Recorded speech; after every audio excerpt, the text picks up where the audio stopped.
The truth of girls. Hi everyone, it's Sonia here. So yeah, we're having the coronavirus shut down here in Montreal. It's not a quarantine, it's social distancing. So most people are pretty much staying in their homes. A lot of stores are closed. The gym is closed, movie theaters are closed, sports events are canceled. Really everything that involves gathering many people together, it's pretty much off. Restaurants are sort of allowed to operate at 50% capacity. So a lot of people are kind of having a really hard time dealing with this. And people are like, oh man, I'm freaking out. I feel so cooped up. This is so boring. The house is so quiet. I'm supposed to be working from home and it's so quiet. I can't stand it. Yeah, I want to show you something. This is something I have here in my pictures. Oh wait, I don't want to ruin the surprise. You can look at my son's comic books. I'll dig this up. Here we go. Society. How can they expect us to avoid large crowds and be isolated from society? Autism parent? Do-do-do-do-do, just another day in the house, looking at my window through the blinds. Yeah, no kidding. You know what I'm saying? Welcome to my world.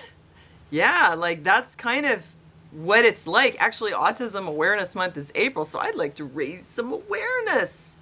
Hey, you people who are out there in your like self-quarantine or your social distancing, this is what it's like for autistic people, not all of them, but a lot of them, and autism parents all the time.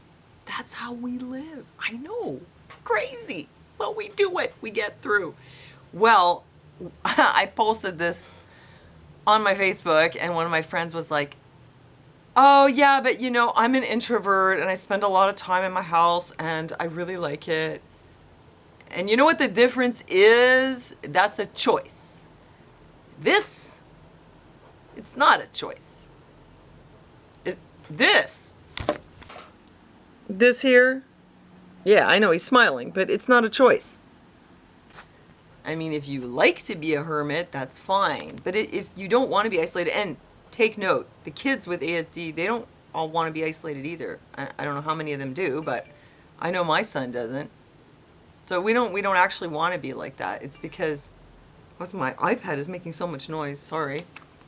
It's just that we just get systematically pushed out, and a lot of the things that other people do day to day, like not without even having to think about it, like putting on your shoes and going out the door, can be so difficult. That's like, well, you know, you got to save your spoons. You guys know what I mean by spoons. You save up your spoons, so it takes a lot of spoons to put the shoes on and get out the door. You might want to do one thing while you're out there. Why is this making noise? I just tried to tell it to be quiet. You want to save up your spoons. So, you know, if you use up a lot of spoons just to get your shoes on and get out the door, you're going to have trouble with your spoons once you get out there, you know, because you won't have a lot left. Okay, here, this is what I'm saying. Somebody made this. How thoughtful. Social distancing. Autism families have been dealing with this for years. Welcome to our world. And let me just say one other thing while we're on the subject. Besides the fact this is wonderful for raising awareness about autism, if you guys make the connection that that's what it is like to live with autism or have children on the spectrum, that is what it's like. What you're doing right now, your isolation, your social distancing, that's what we do all the time. So actually when I went into this, I was like, oh, well, it shouldn't be that hard. I kind of live like that anyway, you know? I mean, I do work, but I don't like work with a lot of other people, like just one person at a time, and it's not far from here, so it's not like I'm not really mixing. Actually, that 12-step group I told you about, now that I'm here at home, I realize how much that has enriched my life. Like, I was so isolated. Okay, the boredom and the loneliness and the desperation that you feel, that's how I feel. when I'm isolated. That's probably how my son feels too. We feel like that. We don't have a choice. We just have to just deal with it. If we do want to mix with other people, we have to really go to like lengths to make it happen. And usually it ends up not being the same people regularly. You know, you make yourself go somewhere. It's always you and mom. It's always us like this. We'll go somewhere. There's people there, but there's like not a lot of connectedness, you know? Please, like, spare me the advice. Like, we've tried a lot of things. He is 12, almost 13. So whatever you've thought of, I've probably done it. Tried it anyway. So how you feel, all that, I feel that now. Actually, I think that I felt it before too. But I was so used to this. Not that I liked it, but it was like, it had been like that for so long. I didn't even realize how much of a toll it was taking on me. And now that I've been with other people in 12-step, and I have that ability to go and like just enjoy being with other people and just connecting with lots of people. Now that I'm here, I'm like, wow, yeah, it's really hard being isolated all the time.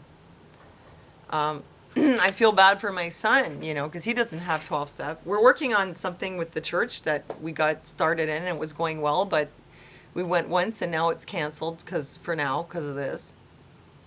So also, shout out to all you other autism parents out there.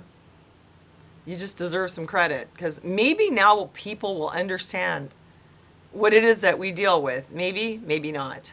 But let's point it out to them. What you're living with right now, that's what we live with all the time. It would be good if people would really make an effort for more inclusivity. I know it's like, I'm asking too much. But I have a dream, you know? That, because the reality is, like, other kids, they don't really want to, they won't choose that person like my son as their friend. You know, whatever. You just get marginalized. It's other kids, it's other parents. Parents don't want to get involved with us because they're like, that's the weird kid, something wrong with him. They don't invite, even his own cousins, he's not even invited to their birthday. And, you know, his aunt and uncle are pretty nice people, but in the end, he's just not invited. Even my friends' kids don't invite him. Like, other people, their kids are always at birthdays and sleepovers. We don't have that. It's just not part of our life. I tried very hard to hang on to the, like, 2 or 3 kids of my friends that, you know, I've known all this time. I try to sort of hang on to keeping them in our lives, but it just disintegrates, because it's actually, the friendship should be happening naturally, and I shouldn't have to make so much effort to facilitate it. I almost feel like I'm begging, like, can we do this? Can we meet up? But it's like, you know, you're asking a favor. But there's no, like, natural, organic, ongoing relationships for him or for me until I joined the 12-step program. And it's not, like, super close relationships, but at least they're ongoing, and I really like those people. So, you know, there's that. And I do have a couple of friends. I have, like, 3 close friends. I just wasn't seeing them very much. Anyway, also I just want to show you, like, what our day is like. I mean, really, this is pretty much what we do all the time. Here are our daily goals. We have this little chart. Bathing, hygiene, and grooming. It basically means you have to take a bath or attend to your hygiene in some way. Most of the time it happens. Schoolwork completed. I don't ask very much at all of him, just a little something. Yeah, some days I give him a pass if I'm too busy to do it. Some days he won't do it. Some days it works. Help around the house, you know, anything with like housework, running errands, helping me cook. Most of the time he does it. Get out and active. The goal here is actually to get out of the house. Like, for us, that's a goal. Actually, when I joined the 12-step, for a while there, I was just getting myself out of the house for like the first 3 months. And I had to, like, abandon getting him out because it was so much, it had taken such a toll on me. Now we're back to getting him out of the house. Getting out and active. And by active, I mean like a walk for 10 or 15 or 20 minutes. I gave him a pass one day because he hurt his foot. Bedtime on time. Follow the routine. Bedtime is super hard. Some days it works, some days it doesn't. Bonus. Shut your PlayStation on time. Sometimes it works, sometimes it doesn't. He gets points for this, which add up to cash rewards that he can use for add-ons or games on his PlayStation. Oh yeah, and speaking of bedtime, it's like impossible to put him to sleep still, like to get him to go to bed. He's 12 and is still like putting to bed. Like, imagine your 2 or 3-year-old is still like that. It's like you have to do this whole long process. I'll admit I get so worn out that I have to like pull away and gear up to be ready to go in and do it, because it's difficult. He's very distracted. There's a lot of resistance. There's a lot of distractions. It's really hard to keep him on task. I kind of resent that I still have to do it now that he's this old. But that's one of the things. Although I'd say he is cooperative. It's just that his mind won't let him stay on task. And he'll talk a lot, like off topic. But it's difficult for him. It's hard for me, both of us. And a lot of times he can't fall asleep, even with clonidine and melatonin. And he goes to sleep at like 4, or 2 or 3, and then I go to sleep at 4. Then I get woken up at 9 when they start doing repairs in the building, at 9 o'clock. So like example today, I'm totally exhausted. So I think about all the things that we could have done in a day. People say, oh, like when you're at home, why don't you do this, do that, crafts, baking, blah, blah. I'm tired, man. I'm not doing it. These are the goals. Same as usual. That's it. And that's what we do. I've been doing that a long time. He's homeschooled. I'm his educator. I'm his playmate. I'm his caretaker. I'm his mother. I'm basically his only friend. I mean, we have a few people in our lives, but not like other people do. Other people have a lot of social interaction and connection on a day-to-day basis. So we don't. This is what it's like. What you guys are doing, social distancing, that's what we do all the time. And I just wanted to share that with you. Just wanted to get it off my chest.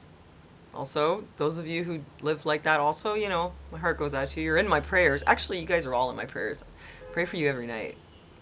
And don't forget to check out the link below for the disinfecting, deodorizing, purifier pouches that get rid of odors, viruses, bacteria, fungus, and mold. Please check out the link for more information.